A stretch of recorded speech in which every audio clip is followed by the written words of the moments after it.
Captain Catherine Janeway posits that there are 3 things to remember about being a starship captain.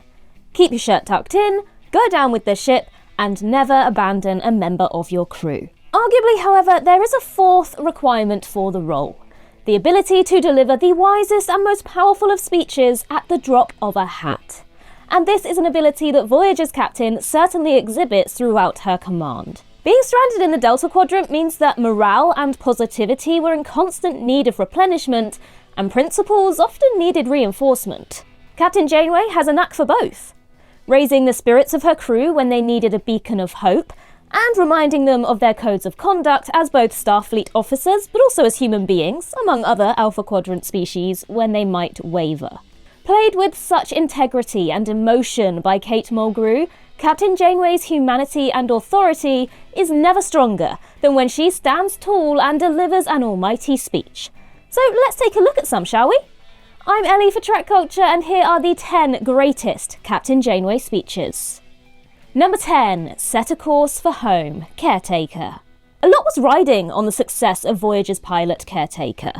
The usual trepidations of a new series launching into the Star Trek universe, but also the highly anticipated introduction of the franchise's first lead female captain. As recalled by Kate Mulgrew, the Paramount brass were waiting in the wings for her to fail. While any concern over Captain Janeway's or Kate Mulgrew's command presence or strength as a leader could easily be put to rest following her powerful speech at the close of the pilot. Standing on the bridge of Voyager, addressing her newly integrated Starfleet Marquis crew, stranded in the Delta Quadrant, Janeway delivers a call for unity and hope in a dire situation.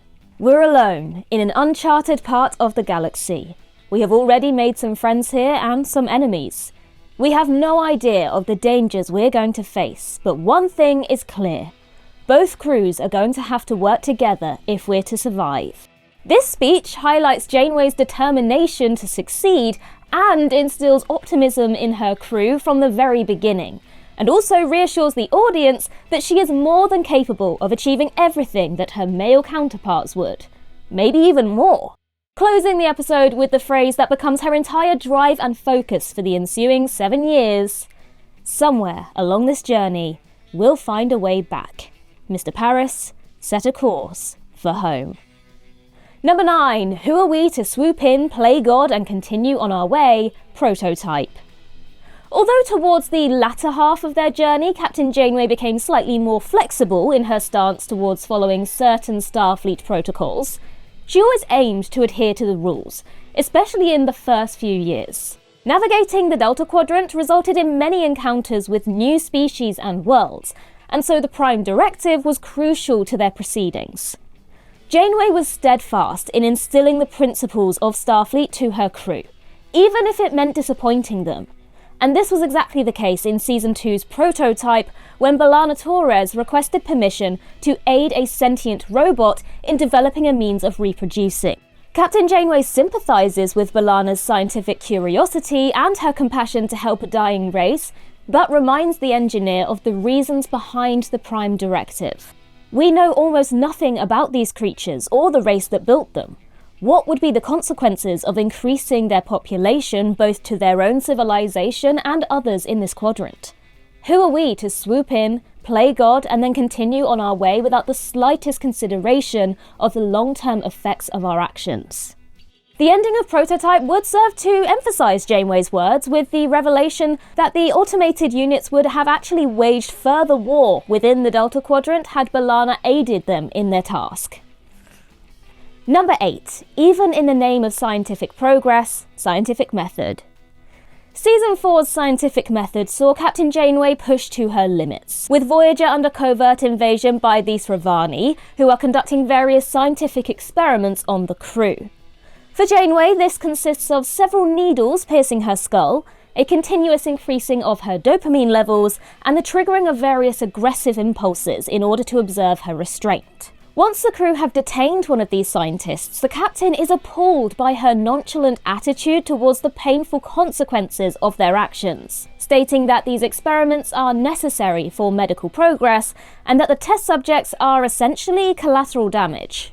She crosses the line when she compares their inhumane methods of self-preservation to Janeway's loyal commitment to the welfare of her crew, suggesting that they are far more similar than the captain would like to admit. Janeway instantly rejects the comparison and highlights the progress of humanity with regards to the abuse of another living being. She says, "What you're doing isn't self-defense.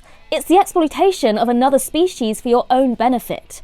My people decided a long time ago that that was unacceptable, even in the name of scientific progress." The effects of these experiments leads to a rare instance of Captain Janeway losing her composure, which only adds to the intensity of this confrontation. The aggressive yet desperate tone of her voice as she threatens her torturer, only emphasizing the power and determination of her promise that these lab rats are fighting back. Number 7. We Stop Being Human, Equinox Part 1. Unfortunately, not all Starfleet officers in the Delta Quadrant remained as committed to the ideals and principles of the Federation as Voyager's captain. Contrary to Janeway's statement in Scientific Method, Captain Ransom and the surviving Equinox crew entirely abandoned their humanity and the Prime Directive by capturing and exploiting the nucleogenic life forms to benefit their prolonged journey towards the Alpha Quadrant. When Voyager first discovers the Equinox, Janeway is relieved and almost excited at the prospect of finally having a fellow captain, an equal, along their journey. She had even mentioned an existing admiration and desire to meet Captain Ransom.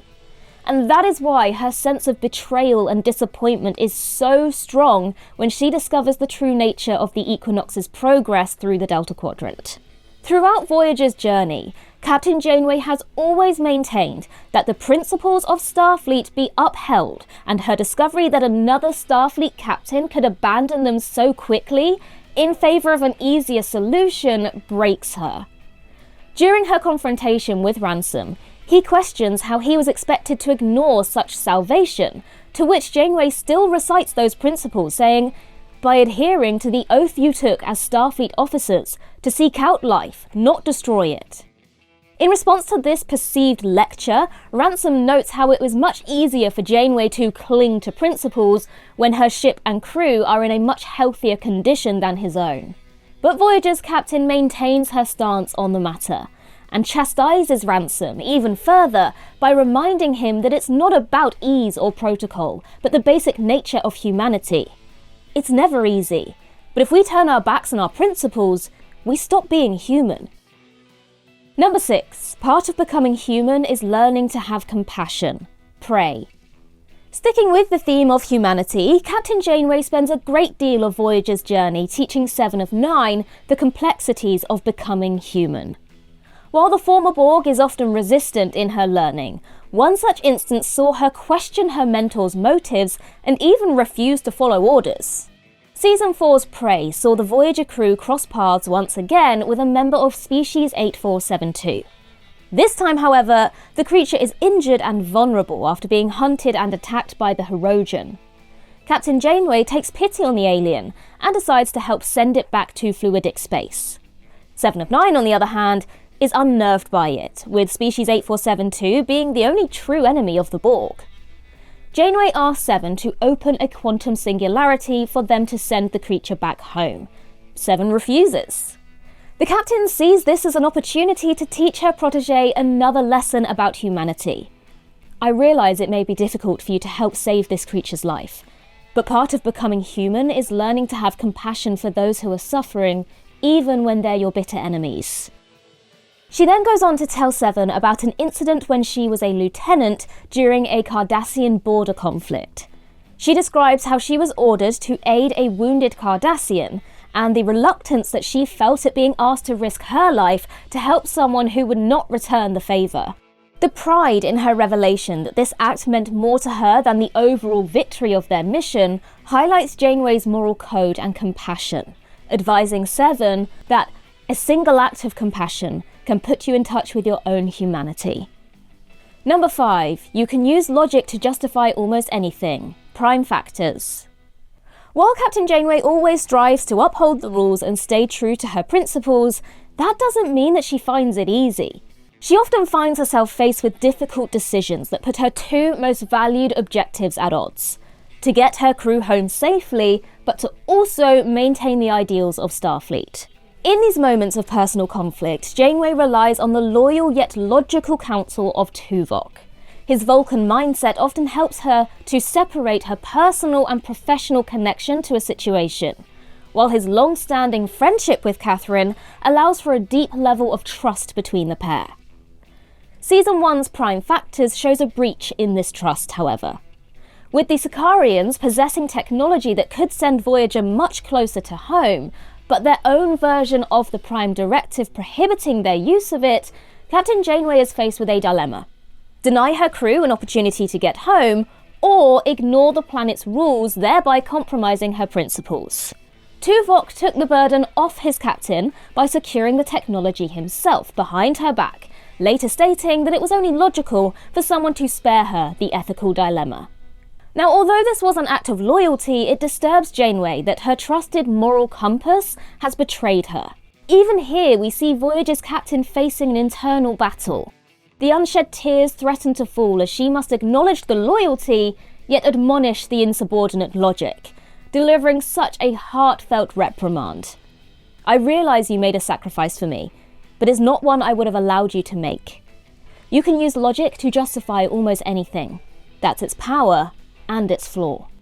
Number 4, is there a better living embodiment of what our alliance represents? Supernova Part 2. Of course, Janeway continues to grace our screens in her promoted position of Admiral in Prodigy, and her ability to deliver a powerful and inspiring speech is as strong as ever. Starting as an adversary of sorts to the wayward Protostar crew, the Admiral stays true to her Starfleet principles, at first pursuing these kids as perceived enemies, but then embracing their curiosity and desire to learn of those ideals themselves. While Catherine Janeway has always cited Starfleet regulations as her moral code, she has also been known to bend them when necessary. And one such instance came in the Season 1 finale, when the Protostar crew are facing a tribunal, despite their good intentions and efforts to save the Federation. Their desire to join Starfleet Academy is also scrutinized, with Dal being especially targeted due to his being an augment. Despite there being clear rules against augments joining Starfleet, Janeway is adamant in her stance that Dal should be an exception to the rules. Addressing the court with her head held high and turning the principles of the Federation against themselves, she says, "The Federation is made up of over 150 member species. Dal's DNA includes 26 of those. So I ask you, is there a better living embodiment of what our alliance represents?"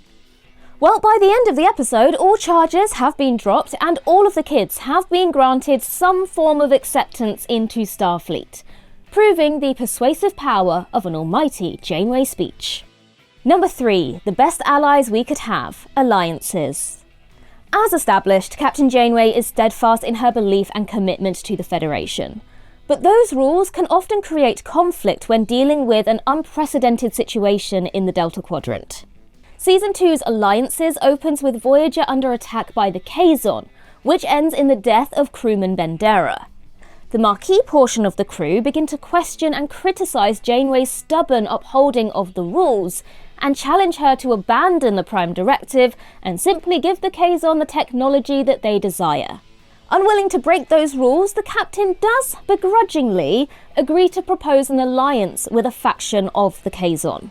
This proves unsuccessful, but it does open the door for an alliance with the Trabe, enemies to the Kazon, which ultimately ends in betrayal and deceit.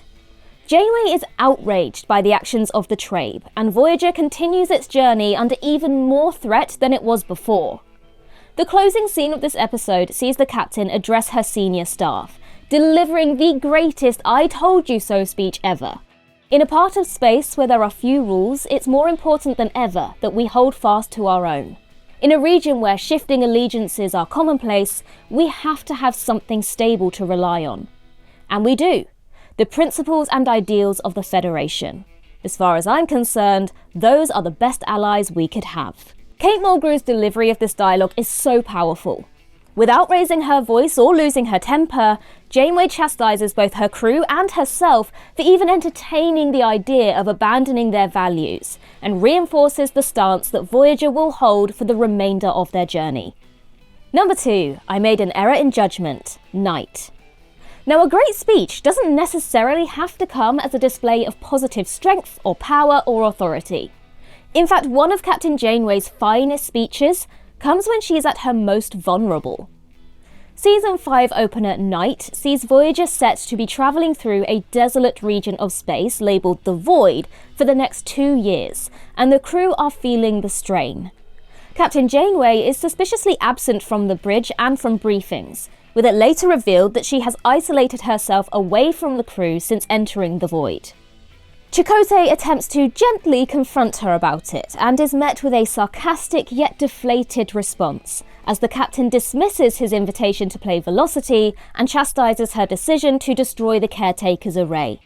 I made an error in judgment, Chakotay. It was short-sighted and it was selfish, and now all of us are paying for my mistake. Kate Mulgrew has always been vocal about the importance to her of imbuing Janeway with vulnerability as well as strength. But these two attributes can be synonymous. Vulnerable does not mean weak, and strong does not mean inhuman. This speech, in fact this entire episode, serves to highlight that even the strongest and most confident of leaders have moments of uncertainty and doubt. That's what makes us human.